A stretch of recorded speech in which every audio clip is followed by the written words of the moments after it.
4, 3, 2, 1. On going through the entire materials, including the oral and documentary evidence led in by both the parties and the judgment and decree of the trial judge, we are unable to accept the only reasoning of the High Court in non-suiting the plaintiff. It is true that when the final bill was submitted, the plaintiff had accepted the amount as mentioned in the final bill, but under protest. It is also the specific claim of the plaintiff that on the direction of the department it had performed additional work and hence entitled for additional amount or damages as per the terms of agreement. Merely because the plaintiff had accepted the final bill, it cannot be deprived of its right to claim damages if it had incurred additional amount and able to prove the same by acceptable materials. Before going into the factual matrix on this aspect, it is useful to refer the decisions of this court relied on by Mr. Altaf Ahmed. In the case of Chairman and MD NTPC Limited versus Reshmi Constructions Builders and Contractors 2004 to SSC 663, which relates to termination of a contract, one of the questions that arose for consideration was whether after the contract comes to an end by completion of the contract work and acceptance of the final bill in full and final satisfaction, and after issuance a no due certificate by the contractor, can one party to the contract raise any dispute or reference to arbitration.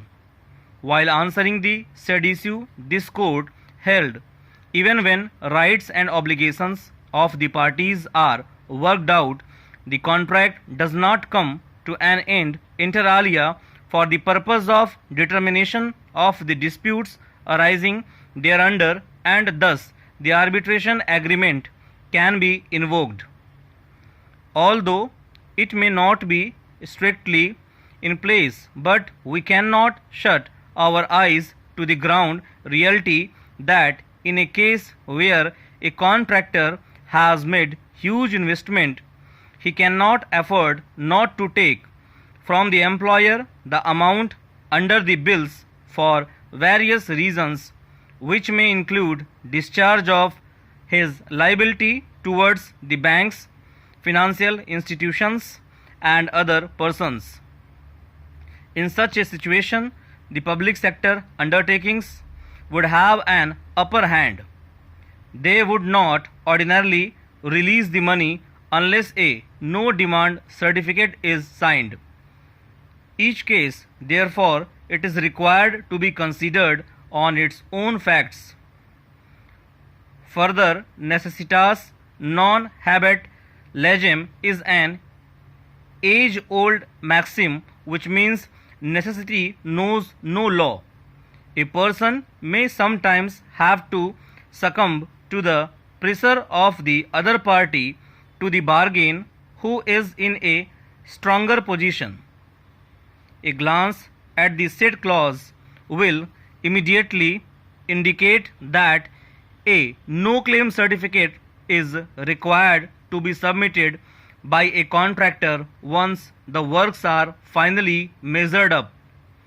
In the instant case, the work was yet to be completed and there is nothing to indicate that the works as undertaken by the contractor had been finally measured, and on the basis of the same a no claim certificate had been issued by the appellant. On the other hand, even the first arbitrator who had been appointed had come to a finding that no claim certificate had been given under coercion and duress. It is the division bench of the Calcutta High Court which for the first time came to a conclusion that such no claim certificate had not been submitted under coercion and duress. The High Court conjectured that the age of the prosecutrix could be even 19 years. This appears to have been done by adding 2 years to the age opined by PW1. There is no such rules, much less an absolute one that 2 years have to be added to the age determined by a doctor. In the instant case, the brother of the prosecutrix has been examined as PW1, and therefore it cannot be said that best evidence has been withheld. The High Court fell in grave error in observing that the prosecutrix could be even 90 years of age at the time of alleged occurrence. As regards clause firstly or clause secondly of section 375 IPC, the expressions against her will and without her consent may overlap sometimes, but surely the two expressions in clause firstly and clause secondly have different connotation and dimension. The expression against her will would ordinarily mean that the intercourse was done by a man with a woman despite her resistance and opposition. On the other hand, the expression without her consent would comprehend an act of reason accompanied by deliberation.